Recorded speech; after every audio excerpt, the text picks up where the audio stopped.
آئیے ایک بار پھر چلتے ہیں امجد علی شاہ بادشاہ کے دور میں، اور اس دور کے چوک کے بازار کا سین دیکھنے کی کوشش کرتے ہیں اپنے تصور کے نظر سے۔ چوک کا سین نجابت حسین خان صاحب کی زبانی کچھ اس طرح سے ہے۔ چوک کا بیان۔ چوک جو کسی زمانے میں لکھنؤ کا سب سے اہم اور سب سے خاص بازار ہوا کرتا تھا، اور اس کو ایک طریقے سے لکھنؤ کے دل کی دھڑکن کہا جا سکتا ہے۔ یہ ایک ایسا ادارہ تھا جہاں لکھنؤ کا سارا کلچر سمٹ کر ایک نقطے پر جمع ہو گیا تھا۔ کہنے کو تو یہ ایک پتلی سڑک ہے جس پہ دونوں طرف دکانیں اور بالا خانوں پر غالباً زنان بازاری رہا کرتی تھی، لیکن حقیقت یہ ہے کہ علم و ادب کے سوتے وہیں سے پھوٹتے تھے، اور شعر و نغمہ کے چشمے اسی چوک کے آبشار سے ابلتے تھے۔ اس دور کو جس نے دیکھا ہے کہ جب اسی بازار سے بادشاہ اپنی سواری پر ہو کر گزرتے تھے، لیکن اس کے بعد کے دور میں بھی بہت برسوں تک وہ سلسلہ برقرار رہا۔ چوک کی شان اور چوک کی شکل و صورت برقرار رہی، دھیرے دھیرے زوال پذیر ہوتے ہوتے چوک کی اصلی شکل بگڑ گئی، اور اب جو چیز جو بازار جسے ہم چوک کہتے ہیں، وہ عام بازاروں جیسا ہو گیا، اس کی کوئی خاص بات نہیں رہی۔ جبکہ حقیقت یہ ہے کہ شاہی دور میں یا قدیم دور میں لکھنؤ کے رہنے والے اس کے ہزاروں چکر لگا لیا کرتے تھے، اس کے باوجود بھی ہر بار ایک نئے پن کا احساس ہوتا تھا۔ پرانے تہذیب و تمدن، ذوق و شوق، فن گری اور صنائی، ہنر پروری، شعر و نغمہ، فکر و ادب، غرض کے تمام خوبیوں اور کمالات کا گہوارہ تھا۔ اور پرانے دور میں، قدیم دور میں، لکھنؤ شہر کا شاید ہی کوئی شخص رہا ہو جو اس بازار سے نہ گزرا ہو، یہاں پر اس نے خریداری نہ کی ہو۔ چوک کی حدود گول دروازے سے شروع ہو کر اکبری دروازے پر ختم ہو جاتی ہے۔ ان دونوں دروازوں کے درمیان اندازاً ایک فرلانگ کا فاصلہ ہوگا، لیکن اس میں بلا کی وسعتیں ہوا کرتی تھی۔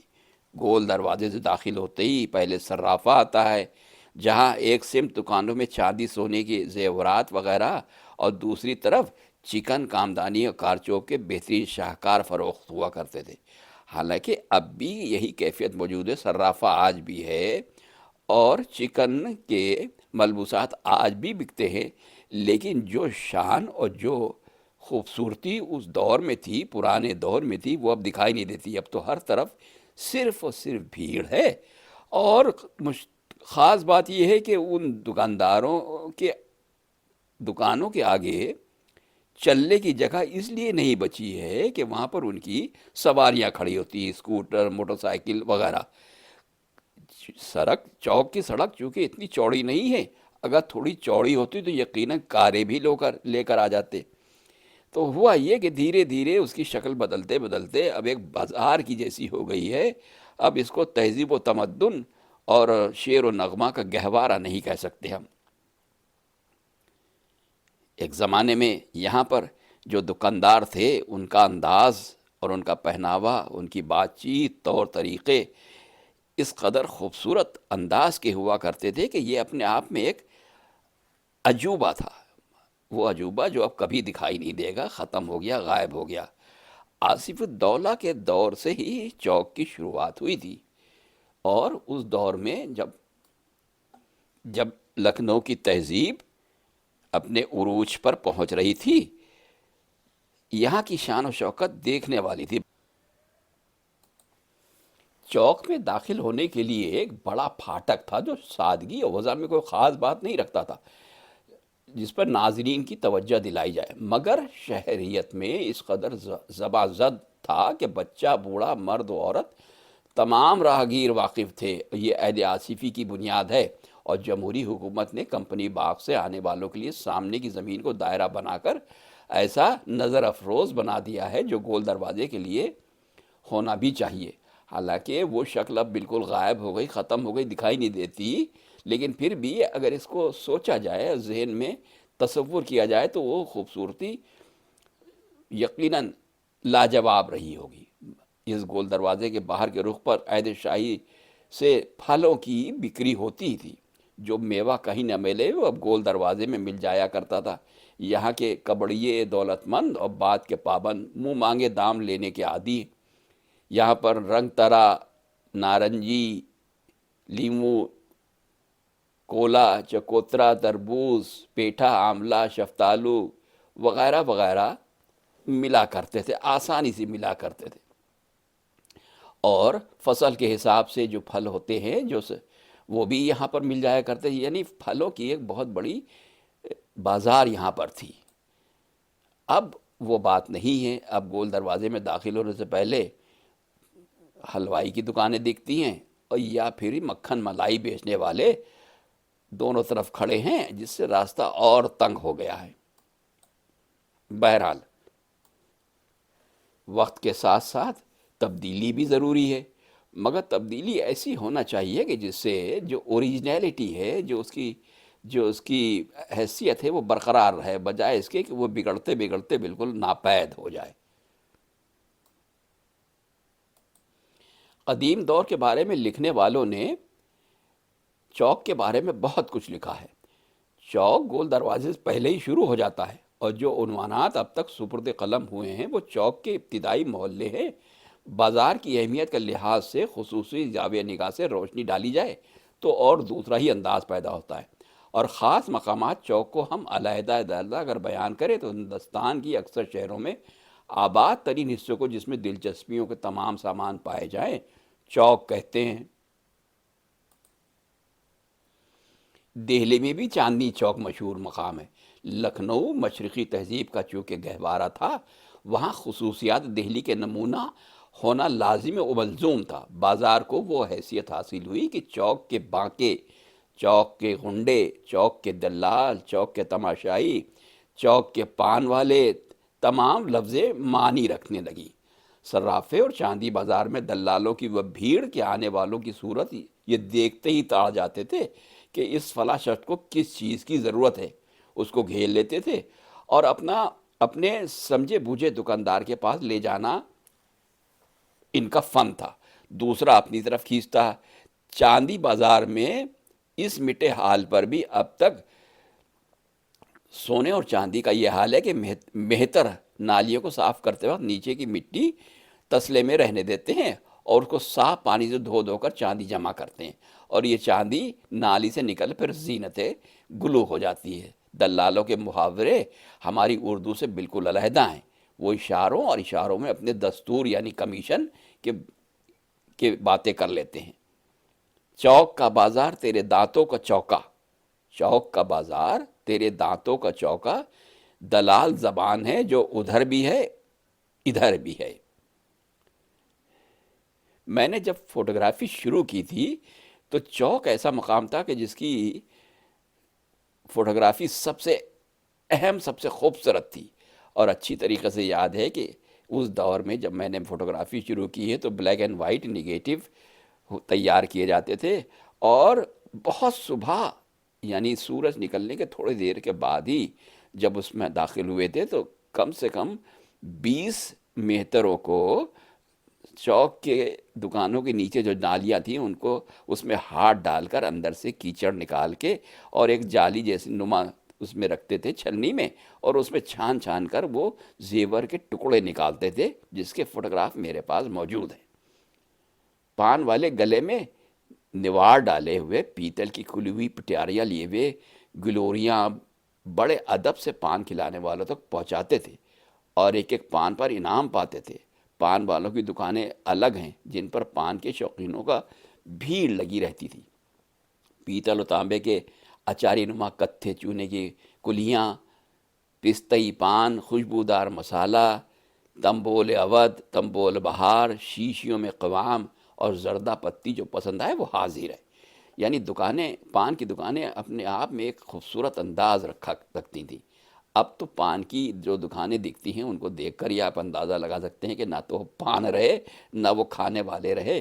اب تو کھینی اور پڑیا نام کی چیز ایک دکھائی دیتی ہے جو لٹکی ہوئی ہے، جس کو پھاڑ کے لوگ کھاتے ہیں، اسی کے ساتھ چونا ملا لیتے ہیں، اور اس کے بعد ادھر ادھر پیک کو تھوکنے کے لیے جگہ ڈھونڈا کرتا ہے.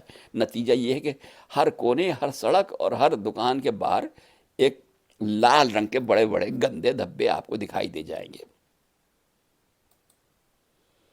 تمیزدار اور نفاست پسند صاف ستھرے لوگ پان کی دکان پر جب پہنچتے تھے تو کوئی بھی یہ کہتا ہوا سنائی نہیں دیتا تھا کہ پان لگا دو، کیونکہ یہ مناسب نہیں تھا. ہمیشہ پان بنا دو کی آواز آئے گی، اور اس سے زیادہ نفاست پسند لوگوں کو صرف دکان کے سامنے آ کر کھڑا ہو جانا ہی کافی ہوا کرتا تھا. مزاج دار دکاندار عادت کے اور پسند کے حساب سے اسی طریقے کا پان بنا کے پیش کر دیا کرتے تھے. یعنی آئینے میں صورت دیکھتے دیکھتے پان تیار. حقہ والے بھی ٹہلا کرتے تھے، ان کی شان بھی نرالی تھی. سر پہ صافہ یا ٹوپی، گلے میں نین سکھ کا دوپٹہ، پشت پر جھولا، ہاتھ میں گڑگڑی، گول دروازے سے اکبری دروازے تک گزرتے ہوئے جس نے 2 کش پیے، کچھ پیسے اپنی شان کے مطابق دیے، اور کبھی کبھی حقے میں نگالی لگا کر کوٹھوں تک پہنچائے اور دھواں آسمان کی خبر لے. بڑے حصے کو اردو میں ککڑ بھی کہتے ہیں. لکھنؤ کے مشہور شاعر آتش کا قول ہے: سبک سمجھو نہ آہ عاشق شیدا کو بے دردو. سبک سمجھو نہ آہ عاشق شیدا کو بے دردو، اگر کی بو دھواں دیتا ہے ککڑ کا.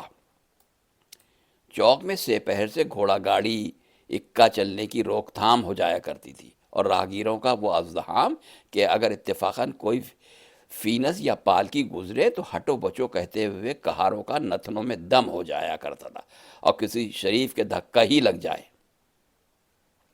چوک میں انسانی ضرورت کی تمام چیزیں فراہم ہو جایا کرتی تھیں. یہ شان تھی چوک کی کہ یہاں پر آپ کو اپنی ضرورت کا سارا سامان مل جائے گا، جس کو کہتے ہیں دل کو بغل میں مار کے لیتے چلے ہیں چوک. دل کو بغل میں مار کے لیتو چلے ہیں چوک، کہتی ہے کیا نگاہ خریدار دیکھیے. لحاف کی فردیں، سوانگ بننے کا سامان یعنی نقلی داڑھی مونچھے، لکڑی کی کھڑاویں، صندوقچہ، قلمدان، زیورات، گوندرے والے، پٹوے جو اس وقت ہیکل، نونگے، جوش ریشمی اور سوتی ڈوریوں میں تیار کر دیں. صندوقچے کا کاروبار بھی ہوا کرتا تھا. اور دوسرے کپڑے، چکن کے کپڑے اور کھانے پینے کا سامان. کھانے پینے کا سامان اور حلوائی کی دکانیں وہ تحسین علی کی مسجد سے تھوڑا پہلے سے شروع ہوا کرتی تھی. میں نے اپنے ایک ویڈیو میں جو صرف چوک کو ڈیڈیکیٹڈ ہے، گول دروازے سے لے کر اور اخباری دروازے تک جو جس قسم کی دکانیں ہوا کرتی، جو مشہور مقامات ہوئے تھے، ان کا تفصیلی بیان کیا ہے. کہ جیسے کپتان کا کنواں ہے، دارالشفا ہے، وغیرہ وغیرہ، اور تحسین علی خان کی مسجد ہے. اس کی پوری تاریخ بیان کی ہے، کب قائم ہوئے اور کس نے بنایا، اور اس کے ساتھ جڑی ہوئی کیا خاص خاص باتیں تھیں. برائے مہربانی اس کو بھی دیکھنے کی زحمت کریں. نجابت حسین خان جو پٹنہ کے ایک معزز رئیس تھے، وہ لکھنؤ آئے اور گھوڑا گاڑی پہ بیٹھ کر انہوں نے لکھنؤ کی سیر کی. انہوں نے لکھنؤ کے تمام مقامات کے بارے میں کافی کچھ لکھا ہے، اور جو کتابوں میں موجود ہے ان کے مضمون جو چوک کے بارے میں ہیں کچھ اس طریقے سے انہوں نے لکھا ہے: دکانوں سے بالائی طرف دونوں جانب پختہ عمارتیں ہیں جو 12 دری آصف الدولہ کے نام سے مشہور ہے. اس کو پرانا چوک بھی کہتے ہیں. یہاں ظہر کے وقت اکثر دست فروش مختلف رنگ کے نیچا چوگوشیا، بوٹے دار بیلدار چکن کی ٹوپیاں، نفیس اور خوش قماش دریاں، شطرنجیاں اور گلاب، موتیا، بیلا، چمپا اور دوسرے پھولوں کے ہار ہاتھوں میں لیے دلکش آوازیں لگاتے ہوئے بیچتے ہوئے دکھائی دیں گے، اور ان کی صدائیں اپنا ایک الگ انداز رکھتی ہیں. کیا معطر پھول ہیں، حسینوں محبوبوں کے گلوں کے ہار ہیں.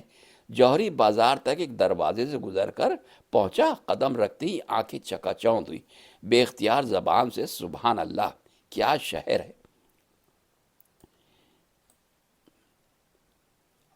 دلچسپ خوش سواد دکانیں کہ جس کا بس ذکر کرنا ہی مشکل ہے، اور اس میں انواع اقسام کے سامان یہ بکتے ہوئے دکھائی دے رہے ہیں۔ دکانوں کے بارے میں خان صاحب لکھتے ہیں، یہاں ہر جنس و قماش کی چیزیں موجود ہیں۔ لکھنؤ کے کاریگر موجدانہ طبیعت رکھتے ہیں اور نئی نئی ایجاد کرتے رہتے ہیں، یا پرانی چیزوں کو نئی تراش خراش کے ذریعے دلکش بنا دیتے ہیں۔ چوک ان تمام ایجادوں کے لیے، طرح طرح کی سامانوں کے لیے ہی مشہور تھا۔ ان کی صنعت گری دیکھ کر عام انسان کی عقل حیران رہ جاتی ہے۔ بازار میں اہل حرفہ، بزازوں، صرافوں، جوہریوں، زردوزیوں کی دکانیں ہیں۔ بزازوں کی دکانوں میں دیسی اور ولایتی کپڑے بھرے ہیں۔ یہاں ململ، جامدانی، ڈوریا، چارخانہ، کامدانی، انواع اقسام کے پارچہ جات موجود ہیں۔ ڈھاکہ سے آیا ہوا مال بھی بکتا ہے۔ جالی لیٹ، کامدار، نین سکھ، کھمٹی، سمٹی، انگریزی اور فرانسیسی کپڑوں میں سوتی اور ریشمی اور چھینٹ، مشروع، دانہ دار، گل بدن اور ساٹن بھی ہے۔ یہ باتیں اور یہ سامان کے نام اور یہ کپڑوں کے ذکر، یہ بھی خاص بات ہے کہ یہ اس دور کے میں انہی ناموں سے جانے جاتے تھے۔ بنارس کے دوپٹہ تمامی اور زری کے تھان بھی رکھے ہیں۔ خاص لکھنؤ کے بنے ہوئے کپڑے بیلدار اور گلکار زرتار، زر نگاہ، وزنی کمخواب بھی فروخت ہوتے ہیں۔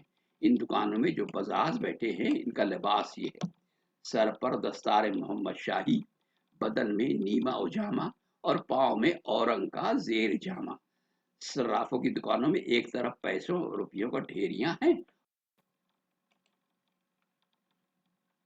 اور دوسری طرف سیم و طلا کے ظروف کے انبار ہیں۔ جوہریوں کی دکانیں نقرئی و سیمی مرصع کے زیورات سے آراستہ ہیں۔ زردوزوں کی دکانیں میں تو ایک طرف ہر قسم کے گوٹے پٹے اور بنت رکھے، زردوزی ٹوپیاں پاپوش بھی سجی ہیں۔ خاص طور پر نان بائی، کبابی، حلوائی، تمولی اور نیچا فروش کی دکانوں سے وہی تکلف اور ہنر اور سلیقہ نمایاں ہے۔ ککڑ والے اور بھنگ فروشوں کی دکان پر تخت بچھا ہوا ہے اور اس پر خوش رنگ کہاروے کا فرش، اس فرش پر 25-30 قلیاں ککڑ اور اتنی ہی بلکہ اس سے زیادہ پیالیاں سجی ہوئی ہیں۔